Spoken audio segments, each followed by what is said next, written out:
नमस्कार दोस्तों, स्वागत है आपका 69,000 शिक्षक भर्ती परीक्षा की अपडेट न्यूज में। अब की बार मांगे गए जो डेटा के अनुसार विसंगति के दौरान जो निरस्त हुई सीटें भी रिक्त दर्शाकर भेजी जा रही हैं। अगर अधिकतम रिक्त पदों पर काउंसलिंग हो तो इस ड्रामे से हम लोगों को परेशान नहीं होना चाहिए। बार बार डाटा मांगने से कई बीएससी भी काफ़ी नाराज़ नजर आए। जहां डाटा जिन जिन जिलों से मांगा गया था, जब वहां पर अभ्यर्थी पहुंचे तो उन लोगों ने स्पष्ट रूप से यही कहा कि ये डाटा पहुंच चुका है। वे अधिकारी या तो ध्यान से उसे देख नहीं रहे हैं या फिर उन्हें समझ नहीं आ रहा है कि इस डाटा को किस हिसाब से हमें रखना है। बड़ी बात यह है कि ऐसा कैसे हो सकता है कि कोई भी बीएससी सरकार की विभाग की अधिकारी की या अपर सचिव के न सुने। ये ऐसा हो ही नहीं सकता है। वहीं अब सभी की ओर से ट्विटर पोस्टर छोड़ करके अब सब एक ही मांग कर रहे हैं, क्योंकि अब सिर्फ 14 ज़िले में ही लॉकडाउन लगेगा।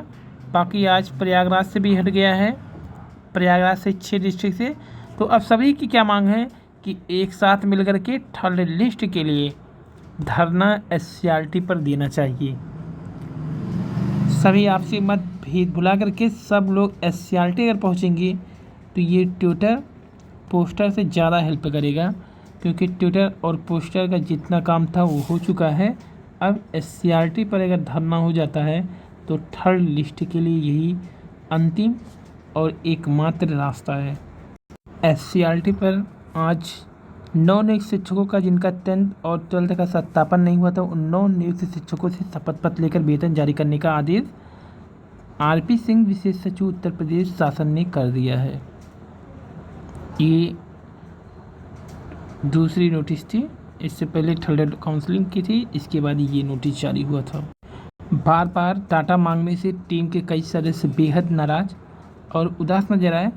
लिखा है जैसा कि सभी साथी लिस्ट व जीओ का इंतजार कर रहे थे और विभाग डाटा से संबंधित लेटर जारी कर देता है और वह यह ऐसे ही चलता रहेगा, जो कि हमारे लिए बहुत ही दुर्भाग्यपूर्ण है।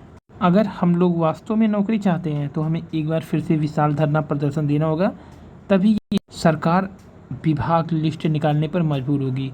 समय बहुत बीत चुका है, अब इंतजार भी बहुत हुआ।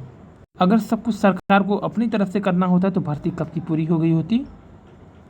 इसलिए थर्ड काउंसलिंग के जो भी अगुवाकार हैं सभी लोग मिलकर के एक धरने की फिक्स तारीख रख दें, क्योंकि थर्ड काउंसलिंग अगर अब जल्द से जल्द नहीं हुआ तो कई केसेस के संकट में फिर फंस सकता है। इसलिए जितनी जल्दी थर्ड काउंसलिंग के लिए एससीईआरटी पर एक धरना हो जाता है, list automatic first counselling, second counselling और अन्य मांग की तरह जैसे हुआ है पूरा हो जाएगा।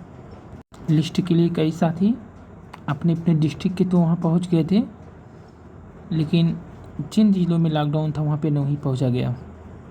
तो यहाँ पे यही कहा जा रहा है कि हर प्रयागराज निदेशालय की साइट पर आप सभी लोग अपने अपने बीएससी को कॉल करके आज यह काम करा लीजिए।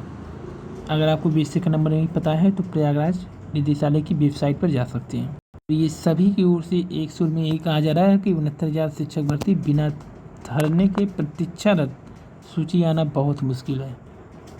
थर्ड काउंसलिंग का ट्विटर वार अभी तक ट्रेंडिंग में नहीं आ पाया है। वहीं कई अन्य मुद्दों पर जो अभ्यर्थी चला रहे हैं उस पर ट्रेंडिंग तक में आ गया है। लिस्ट जो ये जारी हुआ था ये 29 तारीख का था। ये देखिए 29 तारीख का ही था और इनका जो अंतिम समय दिया गया था 30/5/2021। यहाँ पर शाम 5 बजे तक अनिवार्य रूप से इनको उपलब्ध कराना था।